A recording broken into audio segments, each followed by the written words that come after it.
오늘 말씀의 제목처럼 네 가지 마음의 상태가 있는데요. 그것은 뭐냐면 간절함, 그리고 강함, 담대함, 그리고 평안함이라고 하는 마음의 상태입니다.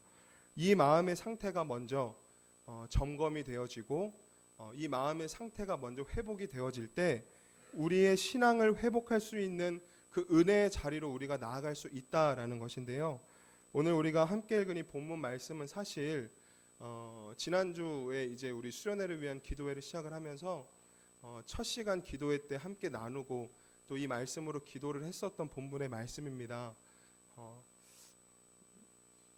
사실 저는 한 번 한 말씀을 재탕하지 않아요. 딱 한 번 그렇게 했다가 왠지 하나님 앞에 되게 불성실한 것 같아서 죽이 되든 밥이 되든 재탕을 하지 말자라고 다짐을 했는데, 그래서 수요일까지 사실은 설교를 한 편 한 70% 정도 준비를 했는데요. 목요일 날 좀 마음을 주셔서 이 똑같은 본문의 말씀을 좀 가지고 왔어요. 그래서 그 자리에 계셨던 분들은 두 번 듣는 건데 걱정 안 하셔도 돼요. 심화 아시죠? 더 깊이 후벼 파가지고 분량이 2배로 늘어났거든요. 와, 정말 역대급입니다, 장수가. 그래서 근데 꼭 필요한 말씀인 것 같아요. 네, 꼭 필요한 말씀인 것 같고 이 말씀을 살펴보면서 저도 또 여러분도 그 마음의 상태를 한번 점검해 보시고 회복할 수 있는 시간이 될 수 있었으면 좋겠습니다. 본문의 내용을 좀 하나씩 살펴보면서 말씀을 나누겠는데요. 25절 말씀 우리 다시 한번 같이 좀 읽어볼게요. 25절입니다. 시작. 12해를 혈루증으로 앓아온 한 여자가 있어. 본문에서 한 여인에 대해서 이제 소개를 합니다. 12년 동안 혈루증이라는 병을 앓아오던 여인인데요. 혈루증이라는 질병이 어떤 질병인지를 우리가 좀 먼저 살펴봐야 합니다. 뭐 아시는 분들도 계시겠지만 혈루증이라고 하는 질병은요, 이제 피를 이제 계속해서 쏟아내는 병이에요. 좀 이런 말을 이제 이렇게 잘 해도 되는 건지 모르겠지만 이제 결혼한 여성분들이, 그렇죠? 결혼한 여성분들이 월경 기간이 아님에도 불구하고 이 자궁 안에 어떤 문제가 생겨서 불규칙적으로 이렇게 계속 이렇게 피를 쏟아내는 그런 질병입니다. 그러니까 몸 밖으로 계속해서 이제 피가 유출이 되는 병이죠. 그래서 성경에서는 구약 시대에 이제 유출병이라고 이제 규정을 짓기도 하는데, 당시 이제 유대 사회에서는 혈루증뿐만이 아니라 신체에서 비정상적으로든 이제 이 혈루증처럼 비정상적으로든 아니면 이제 그 월경 기간에 자연적으로든 몸 안에서 이렇게 피가 유출이 되는 어떤 증상들이나 병들은 모세 율법에 모두 부정한 것으로 규정을 해버렸어요. 왜 부정한 것으로 규정을 했냐 봤더니 피라고 하는 것은 생명을 상징하는 것이잖아요, 그렇죠?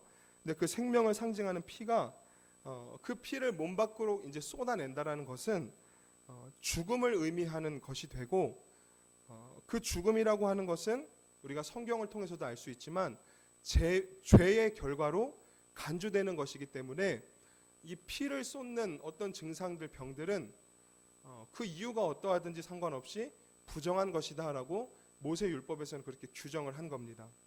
그래서 다시 좀 이렇게 정결해지기 위해서는 자연적인 유출에 의한 어떤 그런 부정은 그냥 물로 몸을 어느 기간 정도 씻어내면 되는 거예요. 그러면 다시 이제 부정한 상태에서 정한 상태가 되는 거고, 오늘 본문에 나오는 혈루증 여인처럼 질병이 원인이 돼서 비정상적인 어떤 유출에 의한 부정은 남녀 모두가 물로 그 몸을 씻어내야 하고, 그리고 반드시 함께 해야 될 것이 무엇이냐면 죄를 고백하는, 죄를 용서받는 희생 제사를 반드시 드려야 했다라는 것이 이제 모세 율법에 나와 있는 규정이었습니다. 그래서 이제 그 율법에 대한 말씀을 좀 한 구절 같이 살펴보려고 하는데요. 레위기 15장 말씀 좀 띄워주시면 우리 이 말씀을 좀 같이 읽어보고 이제 다음 말씀을 좀 같이 나누도록 하겠습니다. 25절부터 같이 한번 읽어볼게요. 시작.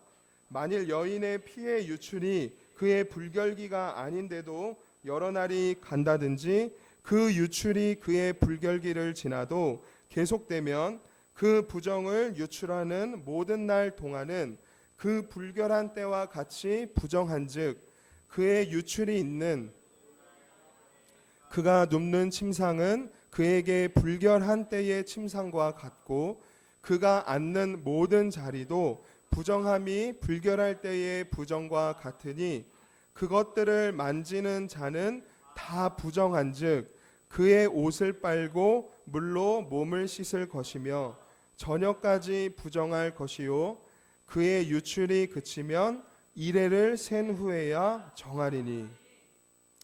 여기 말씀해 보시면요, 이 말씀대로라면 혈루증을 앓던 여인만 부정한 것이 아니라 피의 유출이 있는 모든 날 동안에 그 여인이 눕는 침상, 그리고 그 여인이 앉는 모든 자리, 심지어 그 여인이 접촉하게 되는 모든 사람들까지 다 부정한 것으로 간주한다라고 말씀하고 있습니다.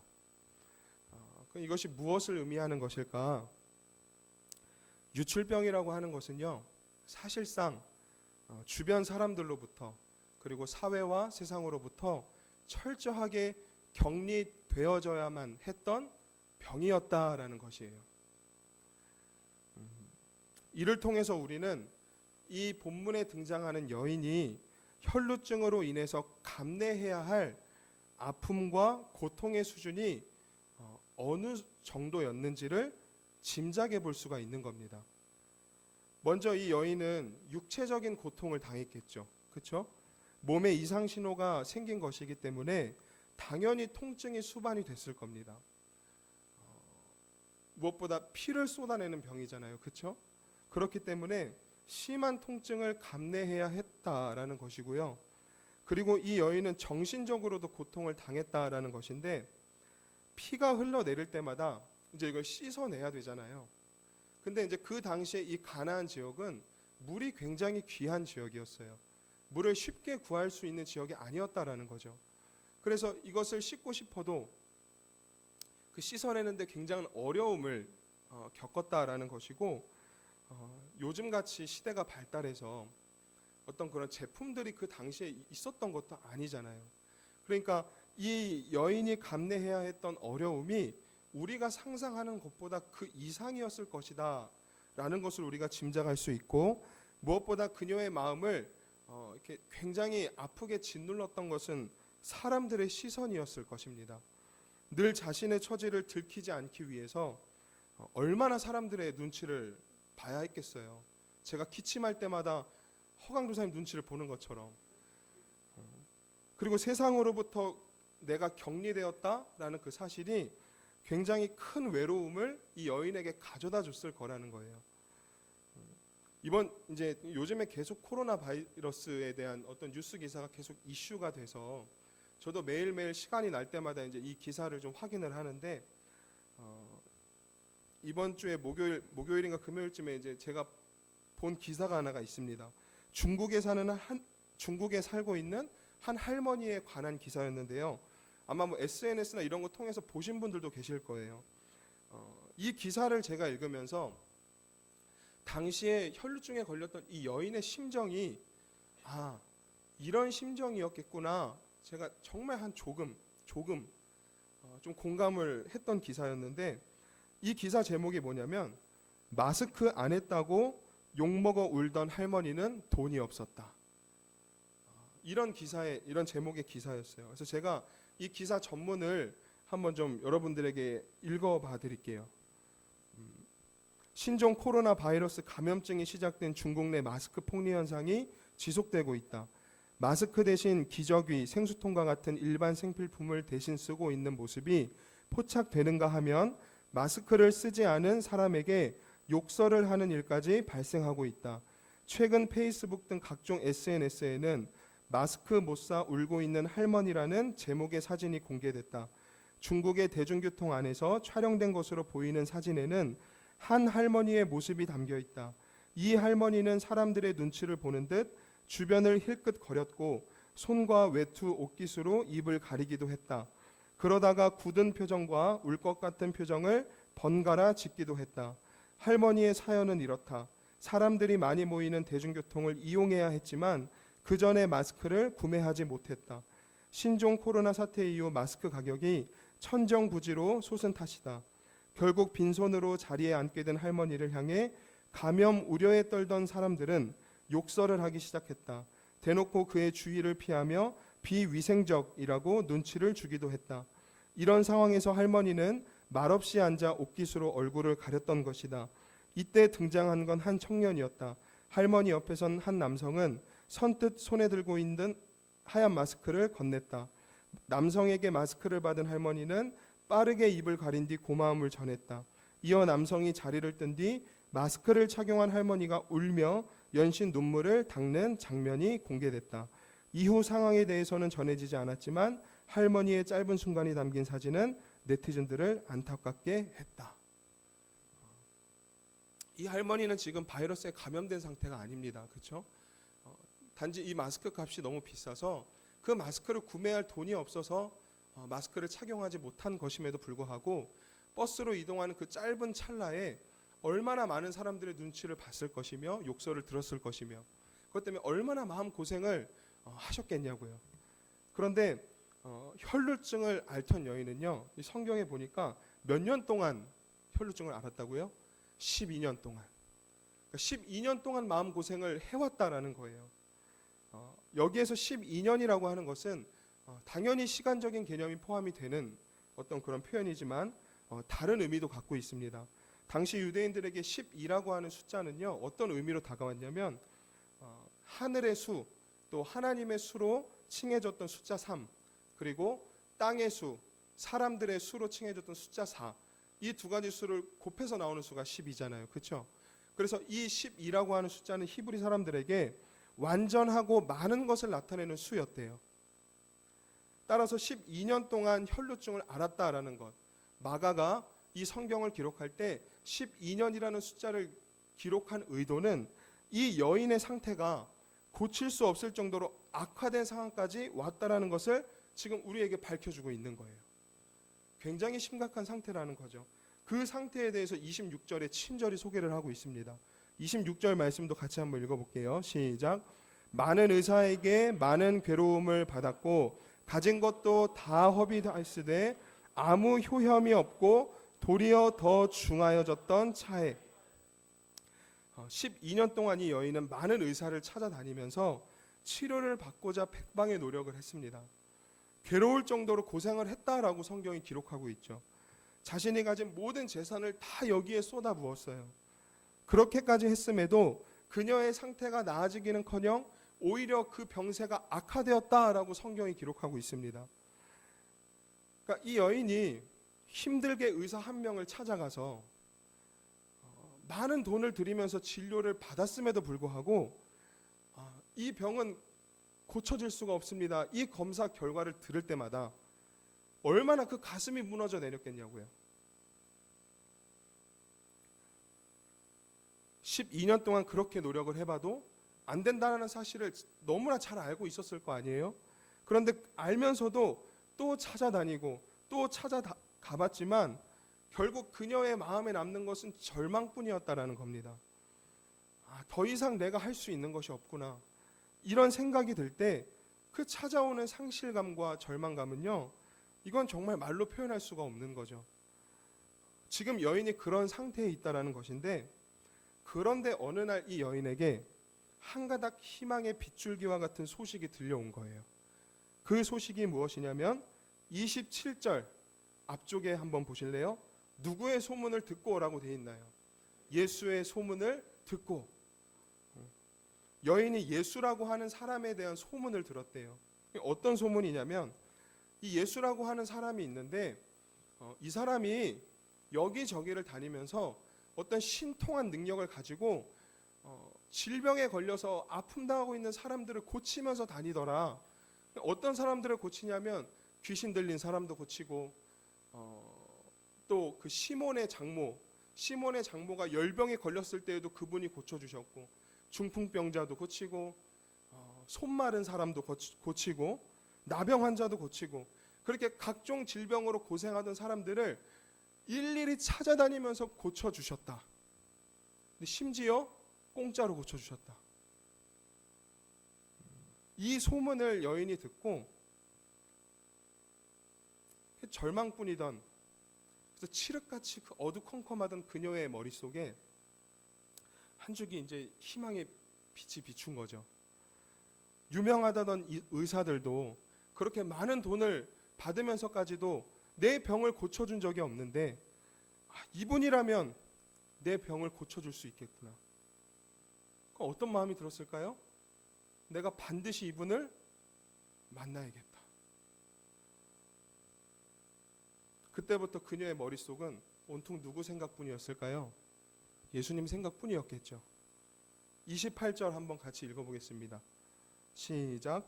이는 내가 그의 옷에만 손을 대어도 구원을 받으리라 생각함일러라.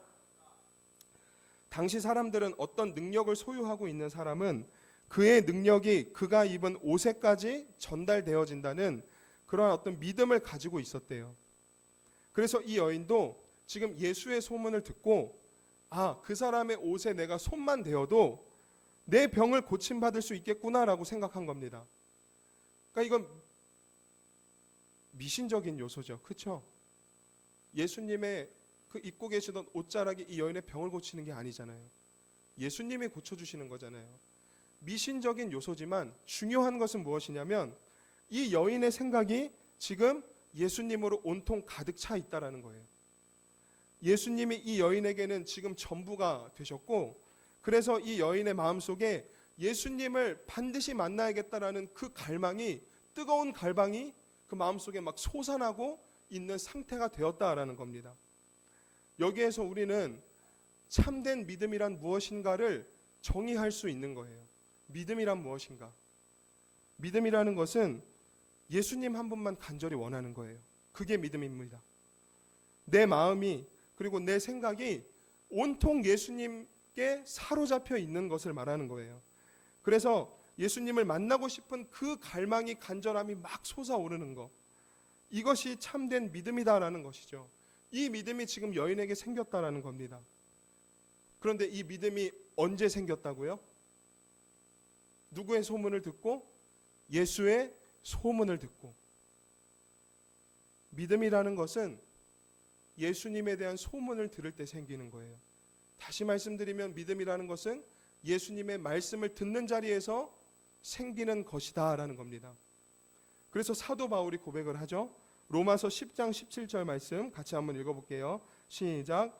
그러므로 믿음은 들음에서 나며 들음은 그리스도의 말씀으로 말미암았느니라. 믿음은 듣는 데서 자라며 듣는 것은 예수님의 말씀으로 말미암습니다. 예수님의 소문, 예수님의 말씀을 듣지 않으면 믿음이라고 하는 것, 예수님에 대한 간절함이라고 하는 것은 절대로 우리 마음에 자랄 수가 없다라는 거예요. 말씀을 들어야 예수님이 어떤 분이신지를 알게 되는 것이고, 말씀을 들어야 예수님에 대한 간절함이 생기는 것이고, 말씀을 들어야 예수님께 나아가고 싶은 갈망이 생기는 것이고, 말씀을 들을 때 예수님을 진심으로 사랑할 수 있게 된다는 거예요. 제가 지난주에 그 순별로 그 기도 제목 이거 적어달라고 부탁을 드렸잖아요. 그래서 이제 그거를 다 취합을 해가지고 이번 한 주 동안 시간이 날 때마다 그거 보면서 이제 기도를 했는데, 이 말씀을 준비하기 전까지는 그냥 기도하던 기도 제목이, 말씀을 준비하면서 제 눈에 확 들어오는 기도 제목 하나가 있는 거예요. 그게 뭐냐면 제가 읽어드릴게요. 오늘 말씀과 같이 주를 알기를 원합니다. 진심으로 주를 알기를 간절히 원합니다. 주를 알기 원합니다. 진심으로 알기 원합니다. 그 앞에 어떤 표현이 있었습니까? 오늘 말씀과 같이. 그러니까 이분은 말씀을 듣는 자리에서, 말씀을 들음으로 인해서 주님을 간절히 알고 싶고 주님을 만나고 싶고 나아가고 싶어하는 그 갈망이 생겼다라는 거예요. 저는 물론 모든 여러분들이 주신 그 기도의 제목이 하나님 응답해 주실 거 믿지만, 정말 이 믿음 가지고 간절함 가지고 하나님 앞에 기도하며 나아가는 이분에게 하나님이 반드시 은혜 주실 것 전 믿습니다. 사랑하는 여러분, 예수님에 대한 간절함과 갈망이 내 안에, 여러분들 마음속에 얼마나 있으십니까? 내 삶 속에서 하나님의 말씀이 나를 예수님께로 더 가까이 이끄시는 체험을 여러분들 삶 속에서 하고 계십니까? 경험하고 계십니까? 저와 여러분 안에 이 예수님을 믿는 믿음, 이 예수님을 향한 간절함이 날마다 자라날 수 있기를 축복합니다. 우리가 아까 찬양으로도 고백했잖아요. 예수님 더 보고 싶고, 예수님 알고 싶고, 함께 하고 싶고, 만지고 싶고, 우리가 예배 시간에 찬양의 자리를 통해서 하는 고백도 너무 중요하지만 우리 일상생활 속에서 예수님 사랑합니다. 예수님 간절히 알기 원합니다. 오직 주님을 향한 그 갈망이 내 마음에 뜨겁게 다시 한번 일어나기를 소망합니다. 이 고백이 다시 한번 저와 여러분들의 삶의 고백이 되어줄 수 있기를 축복합니다. 이를 위해서 날마다 말씀의 자리에서 예수님의 소문을 듣는 일을 힘쓰시는 청년부가 되시기를 주님의 이름으로 간절히 부탁드립니다. 여기까지가 월요일날 이제 기도 말씀이었고요. 이제 심화로 이제 들어갈게요. 자, 간절함에 대해서 살펴봤습니다. 이제 강함과 담대함에 대해서 좀 살펴보려고 하는데요. 예수님 말씀을 가까이 하며 예수님에 대한 간절함을 가지고 살아가는 사람들에게 공통적으로 발견되는 마음의 상태가 있는데 그것이 바로 강함과 담대함이라는 것이에요. 우리 27절 말씀 다시 한번 읽어볼게요. 27절입니다. 시작. 예수의 소문을 듣고 무리 가운데 끼어 뒤로 와서 그의 옷에 손을 대니. 예수님에 대한 간절함이 생긴 여인이 했던 행동에 대해서 지금 기록을 하고 있죠. 성경은 이 여인이 무리 가운데 끼어 들어가서 예수님의 뒤로 가서 예수님의 옷자락을 만졌다라고 기록을 합니다. 이 여인은 우리가 앞서 살펴봤던 대로 예수님에 대한 이 지금 간절한 이 갈망이 굉장히 마음속에서 끓어오르는 상태예요. 그래서 내가 기필코 예수님을 만나겠다라고 결심한 상태인데, 근데 솔직한 말씀을 드리자면 마음은 굳게 먹었어도 사실은 이 여인이 예수님 앞에 나아가기까지 굉장히 많은 어려움과 장애물이 있었다라는 거예요. 마음처럼 지금 쉬운 상태가 아니다라는 거죠. 어떤 장애물이 있었느냐? 첫 번째 장애물은 뭐냐면 여인의 몸 상태예요. 여인의 몸 상태. 이 여인은 12년 동안 피를 쏟아내는 병을 지금 알아오고 있죠. 헌혈 해보신 분들 아마 다 아실 겁니다. 보통 이제 헌혈 한번 하면 뭐 전혈이라고 해서 한 번에 400ml 최대 400ml를 뽑아요. 근데 제가 군대에서 있을 때에도 헌혈차가 한 번 와서 헌혈한 적이 있는데 제 몸무게를 물어보시더니 최대 400ml가 최대치인데 800을 뽑아가시더라고요. 그래서 걱정하지 마시라고 그 한마디만 남기시고 2통을 뽑아가셨는데, 보통은 너무 지금 생각해봐도 어이가 없어서 보통은 이제 400ml를 한 통을 뽑으면 뭐라고 얘기를 해주시나요? 피 뽑은 다음에 24시간 지날 때까지 뭐 하라고 하죠? 충분히 물 많이 드시고 휴식을 취하시라고 하죠. 초코바이 같은 거 막 주고. 왜 그럴까요? 그 혈액의 그 성분이 이제 원래대로 이제 돌아가고 회복하는데 그 정도 시간이 걸리나 봐요. 그래서 하루 동안은 과격한 행동이나 운동을 절대 하지 말라 그러잖아요. 그리고 헌혈도 제가 알기론 2달에 한 번, 그렇죠? 그 2달이 되기 전까지는 또 헌혈을 할 수 없는 거로 제가 알고 있는데, 그렇게 하는 이유가 피를 이제 우리 몸에서 이제 빼내는 거기 때문에 그만큼 우리 몸에 무리가 간다라는 거예요. 근데 12년 동안 혈루증을 앓았던 이 여인의 몸은 얼마나 많이 지쳐 있었겠어요. 계속해서 피를 쏟아내는데 굉장히 아픈 상태였다라는 거예요. 그런 몸으로 그 예수님 주변을 둘러싸고 있는 그 수많은 무리들, 아마 대부분이 성인 남자였을 그 무리들을 뚫고 어떻게 그 연약한 여인이 들어갈 수 있었겠냐고요. 쉽지 않았을 거다라는 거죠. 여러분들이 저기 서울대 무슨 구청이죠? 관악구청 그 앞에도 헌혈하는 데 있죠. 거기서 헌혈을 하고 이제 교회를 오시는 거예요.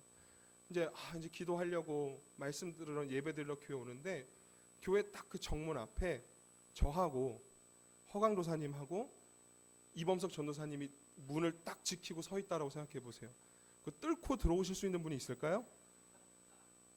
한간에는 이제 우리 교회 신천지 못 들어온다 막 그런 소문까지도 막 일어나는데, 그거는 온전한 건강을 가지고 있는 사람에게도 이 세 명을 뚫고 들어오는 게 불가능한 거예요. 이 여인에게도 그 성인 남자도 얼마나 많은 사람들이 모여 있겠어요. 예수의 소문을 듣고 그 사람을 이렇게 뚫고 들어올 정도의 몸 상태가 안 됐다라는 거예요. 이게 첫 번째 장애물이고, 두 번째 장애물은 뭐냐면 여성이라는 신분이요. 그래서 마태복음 할 때 이제 우리가 나눴지만 당시에는 남녀 간의 차별과 장벽이 굉장히 심하게 존재했던, 그렇죠? 그런 사회였습니다. 근데 그러한 유대 사회에서 여성이라는 신분으로 남자들 틈 사이에 들어가서 몸싸움을 한다? 여성의 신분으로 남자의 몸을 만진다? 굉장히 쉽지 않은 일이었다라는 거죠. 엄청난 각오가 필요한 행동이었다라는 거예요. 마지막 세 번째 장애물은 무엇이냐면 율법. 그래서 앞서 우리가 살펴본 것처럼 율법에 의해서 부정하다고 선고를 받은 이 여인이 사람들 앞에 나선다. 이거는 율법을 지키지 않는 행동이었던 겁니다. 그렇죠? 여인의 손끝에 닿는 사람들은 다 부정한 사람으로 취급받게 될 건데, 가뜩이나 죄의 결과로 피가 유출이 돼서 부정하다 여겨지는 이 여인이 당시 사회에서 통념으로 여겨지던 그런 어떤 유출병에 관한 금기사항을 깨버리고 예수님 앞에 나아간다면, 그리고 혹시나 그 주변에 있던 사람들이 이 여인이 혈루증 여인, 부정한 여인이라는 사실을 알게 되었다면 정말 그 대가를 톡톡하게 치러야 됐을 그러한 상황이었다라는 거예요. 근데 그 마음이 얼마나 간절해요. 예수님 앞에 나아가고자 하는 그 마음이 얼마나 간절하냐고요. 내가 12년 동안 정말 고생했는데도 그럼에도 불구하고 내가 이 치료 방법을, 해결 방법을 찾지 못했는데 문제 해결 방법을 이제서야 내가 찾은 것 같은데 그분 앞에 나아갈 수 없다. 아니, 나아가서는 안 된다? 그럼 내가 평생 이 상태로 지내다가 죽어야 하나? 정말 수도 없이 많이 고민했을 거다라는 거예요. 그 짧은 시간에 가야 되는데 난 갈 수 없고 어떻게 해야 되나? 처음에 그렇게 간절했던, 굳게 결심했던 그 마음이 어떻게 될까요? 약해질 수밖에 없는 거예요. 흔들릴 수밖에 없는 거예요. 근데 이 여인이 어떤 선택을 마지막으로 했냐 하면 죽을 각오하고 예수님 앞에 나아갔습니다. 그리고 그분의 옷자락을 만졌어요. 결국은 예수님을 향한 그 간절한 마음이 그녀의 마음을 강함과 담대함으로 이끌었던 거예요. 예수님의 옷자락에 손만 대어도 내 병이 나을 것이라는 그 믿음은 그녀의 약해진 마음을 다시 한번 강하게 붙들었고, 흔들리던 마음을 흔들리지 않는 마음으로 담대하게 붙들어서 결국은 그 장애물과 어려움들을 극복하게 만들었다라는 겁니다. 그래서 이 여인에게 주어진 은혜가 무엇인가요? 29절 말씀 같이 한번 읽어보겠습니다. 29절이에요. 시작. 이에 그의 혈루 근원이 곧 마름에 병이 나은 줄을 몸에 깨달으니라. 예수님의 소문을 듣고 예수님에 대한 간절함을 가진 자들에게 하나님이 주시는 선물은 바로 강함과 담대함입니다. 근데 사실 저와 여러분 모두는 예수님에 대한 간절함이 있어요. 그렇죠? 우리가 아까 찬양으로도 얼마나 그 예수님에 대한 간절함을 표현을 했어요. 또 말씀을 듣고 난 다음에, 순모임하고 난 다음에 한 주 동안 내가 정말 예수님 사랑하면서 예수님 마음으로 살겠습니다. 우리가 얼마나 수도 없이 많이 다짐을 했습니까? 예수님에 대한 간절함이 우리 마음에 있기 때문에 그런 결과들이 나타나는 건데, 그런데 우리는 혈루증을 앓고 있는 여인처럼 우리가 은혜를 받고 그 간절함을 가지고 교회 문을 열고 세상 밖으로 나아가는 순간, 현실의 문제 앞에 우리가 마주서게 되는 순간 우리의 마음도 수도 없이 많이 고민하게 되고 약해지게 되고 흔들리게 되더라라는 거예요. 단적인 예로 이제 수련회가 다가오니까 수련회 예로 좀 들어볼게요. 수련회 시즌이 되면 이제 굉장히 치열한 고민과 싸움이 시작이 되죠. 수련회를 가야 하나 말아야 하나. 근데 우리는 알고 있잖아요. 뭐가 중요한지 다 알고 있어요. 수련회에 가야지. 그게 맞는 거지. 우린 다 마음속으로 다짐합니다. 그렇죠? 말씀을 듣고 기도하고 은혜 받는 일이 너무나 소중하다는 걸 우린 다 알고 있어요. 그런데 이때부터 이제 시작이 되는 거예요. 갑자기 일이 생깁니다. 뭐 중요한 약속이 생긴다든지 회사에 야근이 생겨요. 출장 일정이 잡혀요. 또 우리 그 공부하는 우리 청년들은 미리 짜놓은 그 학원 스케줄이 있죠. 시험 스케줄이 막 다가옵니다. 그게 이제 우리의 발목을 잡기 시작하는 거예요. 아니면 갑자기 막 이제 기도하면서 열심히 수련회 준비하는데 관계에서 어려움이 생겨요. 인간관계에서. 갑자기 앞에 있는 저 강도사가 갑자기 막 꼴도 배기 싫다는 마음이 생긴다든지, 아니면 정말 친하게 가까이 지내던 사람과 정말 사소한 거 갖고 다툼이 시작이 되는 거예요. 그리고 또 이런 경우도 있어요. 매번 가는 수련회 뭐 특별한 거 있냐? 요즘에 굉장히 예민한 이 코로나 바이러스, 비상시국이죠, 그렇죠? 몸 조심해야지. 좋은 핑계거리가 생긴 거예요. 이런 현실의 문제들이 막 생각이 나요. 우리 눈앞에 장애물들이 막 보이기 시작한다는 거예요. 그럼 그때부터 이제 우리가 고민하기 시작합니다. 어떻게 해야 되나? 어떻게 해야 할지 알매도 불구하고 고민을 하기 시작하는 거예요. 그런데 솔직히 말씀드리면 그렇게 진지하게 심각하게 고민하지 않아요. 현실의 문제가 딱 생기면, 부딪히면 그거 갖고 그때부터 기도해야죠. 하나님, 내 수련회 가야 되는데 지금 이 상황과 환경이 막혔습니다. 하나님 열어주십시오. 내 마음이 막 약해지고 흔들립니다. 하나님 제발 저 좀 도와주세요. 이렇게 간절히 기도가 쉽게 되나요? 현실의 문제 앞에서 우리는 무엇이 너무나 중요한지 잘 알면서도 생각보다 훨씬 더 빨리 예수님을 포기해요. 은혜의 자리를 너무나 당연하게 포기한다는 거예요. 눈에 보이지 않는 은혜보다 눈에 보이는 내 현실의 문제가 더 크게 보여지고 더 중요하게 여겨지기 때문에 그래요. 은혜는 다음 수련회. 은혜는 내가 어쩔 수 없잖아. 나 혼자 말씀 보고 기도하면서 받아야지. 은혜는 주일날 교회 가서 예배 드리면서 받아야지. 당장 지금 나한테 급한 문제가 있는데 이거 해결하고 나서 다음에. 우리가 이런 싸움들이 우리 안에 얼마나 많이 일어나요. 그러니까 마음이 약해지고 흔들려지다 못해 무너져 내린 거예요, 이미.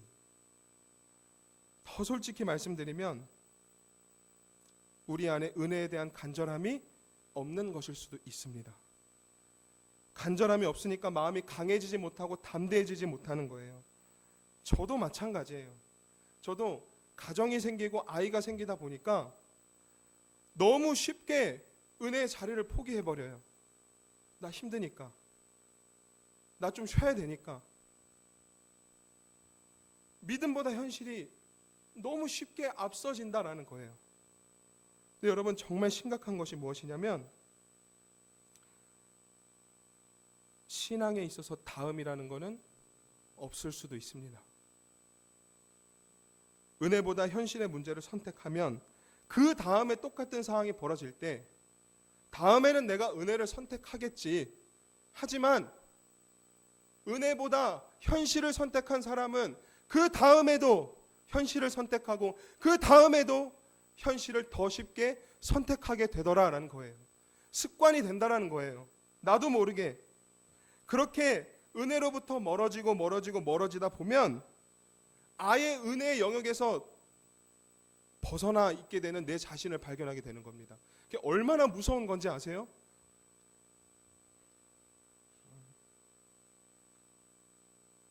그렇다면 우리는 어떻게 해야 될까? 현실의 문제 때문에 내 마음이 약해지고 흔들릴 때마다, 그래서 간절함을 잃게 돼버리기 전에 내가 해야 할 일이 무엇인가? 믿음의 사람 여호수아, 이 사람도 우리와 똑같은 고민을 했습니다. 모세가 죽고 난 다음에 여호수아가 이스라엘 백성들의 새로운 지도자로 세워졌어요. 새로운 순장이 된 거예요. 이 여호수아에게 주어진 사명은 이스라엘 백성들을 데리고 하나님이 약속하신 가나안 땅으로 이끌어 가는 것이 이 사람에게 주어진 사명이었습니다. 그래서 하나님은요, 이 과정 속에서 가나안 땅에 대해서 내가 반드시 그 땅 너희들에게 줄 거야, 정말 많이 약속을 해주세요. 우리 저번에도 나눴잖아요. 너가 발로 밟는 모든 땅을 내가 주겠다. 하나님이 약속하셨죠, 이스라엘 백성들에게. 네, 이거 말고도 또 어떻게 약속을 하셨냐면, 광야와 레바논에서부터 큰 강 곧 유브라데 강까지 해쪽 속에 온 땅과 또 해지는 쪽 대해까지 모두 그들의 영토가 될 것이라. 하나님이 또 한 번 이렇게 너무나 구체적으로 약속의 말씀을 주시는 거예요. 그럼 여호수아는 들어가면 돼요. 또 하나님께서 여호수아야, 내가 평생 너와 함께 해줄 거야. 모세에게 그랬던 것처럼 내가 널 떠나지 않을 거야. 너를 대적하는 어떤 그런 세력들도 내가 다 이겨내게 해줄 거야. 내가 다 그들로부터 널 지켜줄 거야. 너는 걱정하지 마. 넌 그냥 들어가기만 하면 돼. 이런 약속의 말씀을 주셨는데, 그러니까 여호수아는 마음 한켠에 하나님을 믿는 마음이 있는 거예요. 근데 이 다른 한켠에서는 여전히 두려워하는 거예요. 이렇게 분명하고 확실한 말씀을 주셨음에도 우리에게 예수님이라는 너무나 확실한 인생의 그 해결책, 답을 주셨음에도 우리가 불안해하고 두려워하는 것처럼 여호수아도 덜덜덜덜덜덜. 왜 그랬을까요? 현실이 보이니까요. 현실이. 그러니까 이 여호수아의 시선은 하나님보다 연약한 자신의 모습, 눈앞에 보이는 그 상황과 환경들에 더 많은 초점이 가더라는 거예요. 그래서 여호수아는 내가 잘할 수 있을까? 나 모세처럼 그렇게 대단한 사람 아닌데. 우리 순장님도 얼마나 이런 고민 많이 해요. 저 진짜 못해요. 제가 어떻게 이 순장 사역을 해요? 여호수아 똑같이 고민했다고요. 또 어떤 고민했냐면, 가나안 땅 이제 들어가야 되는데 어떻게 들어가? 벌써 눈앞에 요단강이 있어요. 물이 차면 건널 수 없는 강. 저 강을 우리가 어떻게 건너? 그래, 건넜다 치자. 그럼 뭐가 있어요? 눈앞에 여리고성이 있어요. 그 여리고성에 가나안 민족이 있는데, 당시 가나안 민족은 철병거로 무장된 어마어마한 군사력을 가진 그러한 족속들인데, 우리 이스라엘이 어떻게 저 철병거를 가진 저 민족들과 싸울 수 있으며 어떻게 그들과 싸워서 이겨서 이 땅을 차지할 수 있겠는가? 여호수아의 마음에는 그 걱정이 계속 얘의 마음을 약하게 하고, 얘라고 하면 안 되죠, 그렇죠? 마음을 약하게 하고 점점 이 요동치게 하고 흔들리게 하고. 우리와 똑같은 모습이었다라는 거예요. 여호수아도. 저는 이 말씀을 묵상할 때마다 하나님 마음이 얼마나 답답했을까. 여호수아가 아니라 매번 현실의 문제 앞에 마음이 약해지고 마음이 흔들리고 무너져 내리는 내 모습을 바라보시는 하나님 얼마나 답답하셨을까, 그 생각이 들더라고요. 그래서 내가 내 모습을 너무 잘 아니 하나님 충분히, 야, 내가 너한테 몇 번 말해줬어. 그렇게 나를 못 믿어? 너 그냥 무섭고 두려우면 하지 마. 나도 그냥 너 말고 다른 사람 많아. 그 사람 갖다 쓰면 돼. 제가 하나님 입장이었으면 그랬을 거예요. 근데 하나님은 절대 그런 분이 아니시다라는 거죠. 끝까지 우리를 참고 인내하시고 기다리시는 분이 하나님이세요. 우리가 믿음으로 결단할 때까지 우리를 인격적으로 대해주시는 분이 하나님이시다라는 거예요. 하나님이 여호수아에게 하시는 말씀을 좀 같이 읽어볼게요. 6절부터 한번 쭉 같이 읽어보겠습니다. 시작. 강하고 담대하라. 너는 내가 그들의 조상에게 맹세하여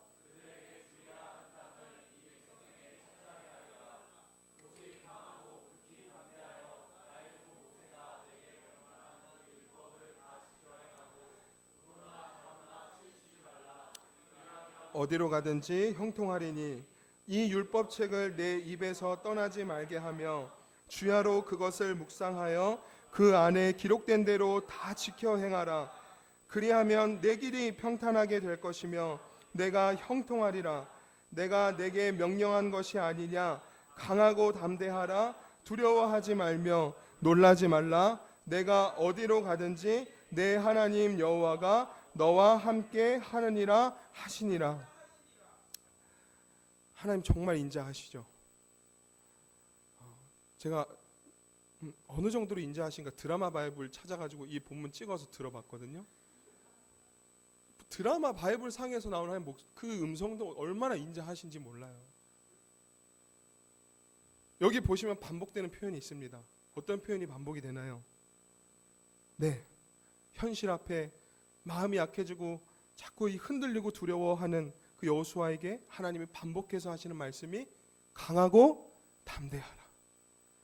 이 강하고 담대하라 말씀의 의미가 뭐냐면, 먼저 강하고라고 번역된 히브리 원어가 하자크라고 하는 히브리 말이에요. 근데 이 하자크라고 하는 말에는 단단히 붙들어 매다, 마음이 흔들리거나 동요되지 않는 침착한 상태, 손에 힘이 있는 상태, 어떤 상황에서도 손이 풀어지지 마라 라고 하는 의미를 가진 단어가 하자크예요. 그리고 담대하라 이거로 번역된 히브리어는 아마츠라고 하는 단어인데, 이 아마츠라고 하는 단어의 의미는 무릎에 힘이 있는 상태.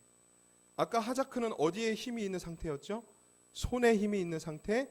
아마츠는 무릎에 힘이 있는 상태예요.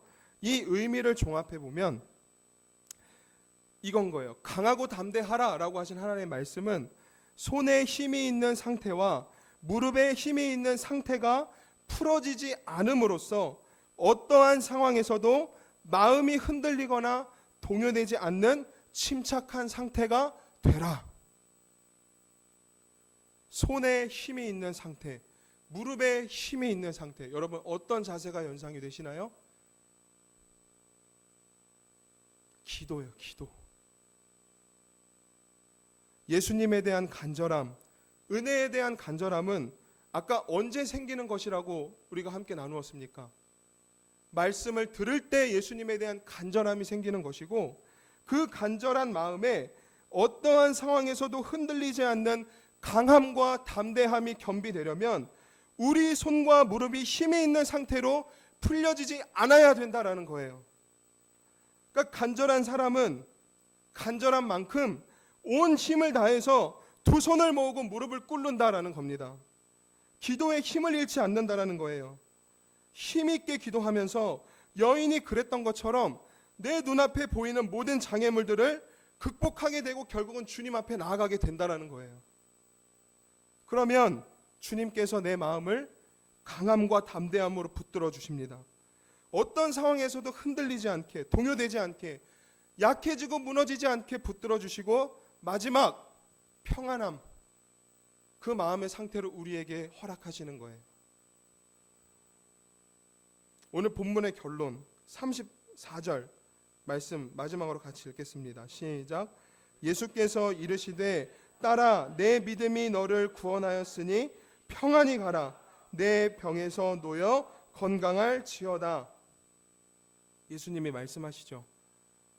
딸아 내 믿음이 구원하였으니 어떻게 가라? 평안히 가라. 평안히 가라. 평안히 가라. 간절함은 강함과 담대함을 낳고요. 강함과 담대함은 평안함을 낳는 겁니다.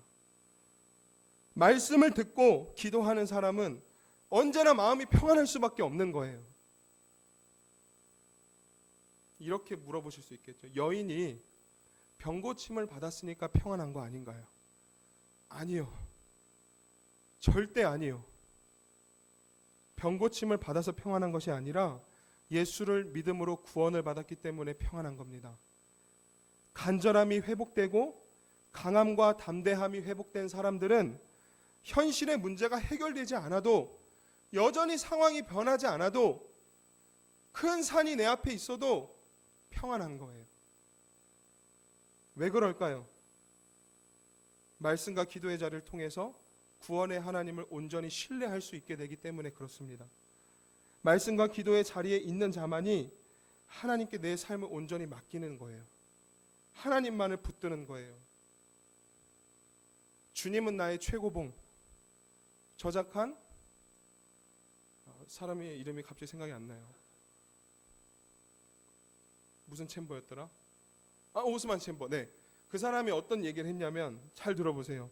하나님을 구하기보다는 당장의 기도 응답만을 요구하고 있지는 않습니까?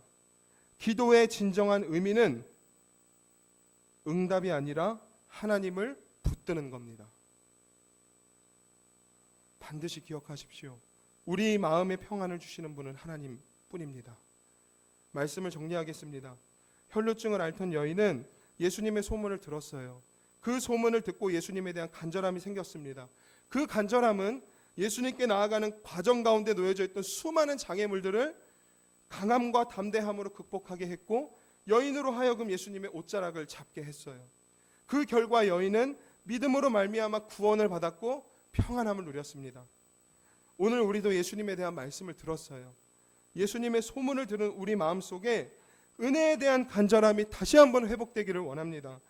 현실의 문제 때문에 약해지고 흔들리고 고민하고 포기하며 무너져 내린 우리 마음속에 다시 한번 강함과 담대함이 회복되기를 원합니다. 저도 여러분도 다시 한번 모두 기도의 자리가 회복될 수 있기를 원합니다. 우리 이제 수련회까지 3일 남았습니다. 지난주 중요하지 않아요. 내일부터라도 여러분 기도의 자리로 나오십시오. 기도의 자리로 나아가려고 마음 먹었는데 뭔가 상황이 닥쳤다, 환경이 닥쳤다, 그 자리에서 무릎 꿇고 두 손 모으고 기도하십시오. 하나님, 환경을 열어주십시오. 하나님, 상황을 열어주십시오. 내 마음은 무엇이 중요한 건지 너무나 잘 아는데 내 마음이 또다시 약해지려 합니다. 무너져 내리려고 합니다. 하나님, 지금 내 마음 다시 한번 붙들어 주십시오라고 그 자리에서 무릎 꿇고 두 손 모으고 기도하십시오.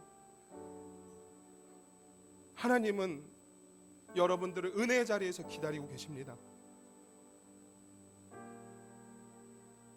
지금 코로나 바이러스 때문에 지금 2월달 이 시즌이 되면 우리나라에 있는 모든 교회가 다 수련회 시즌이 되는 거예요. 유치부부터 청년부 이르기까지. 근데 다 취소가 돼요.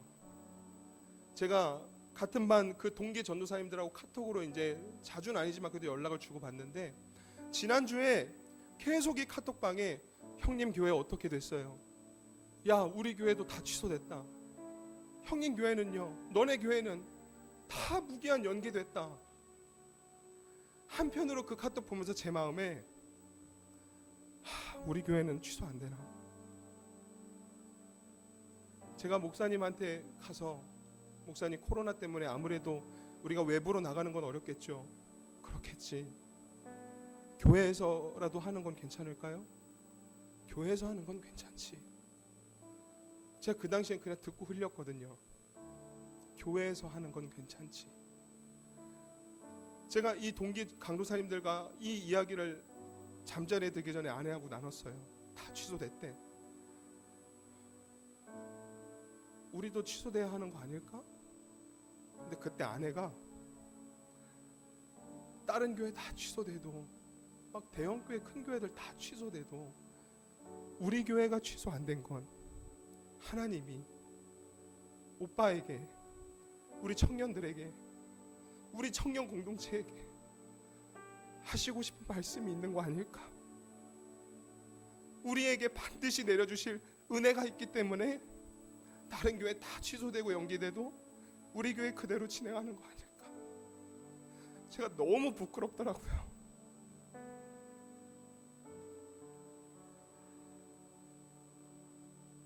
하나님 반드시 우리에게 주실 은혜가 있는 겁니다. 이 자리를 통해서 저와 여러분들에게 주실 은혜가 있는 거예요. 우리에게는 내 미래가 중요하죠. 현실 문제 해결하는 게 급해요. 당장 돈 벌어야 돼요. 근데 하나님 입장에서 우리를 바라보실 때 하나님이 우리에게 가장 중요하게 생각하시는 것이 무엇일까요? 문제가 해결되는 것보다 하나님을 향한 간절함, 강함과 담대함, 하나님이 주시는 평안함을 누리며 살아가는 것, 내 자녀가 나로 인해서 그 평안함을 누리며 살아가는 게 하나님한테는 제일 중요한 거예요.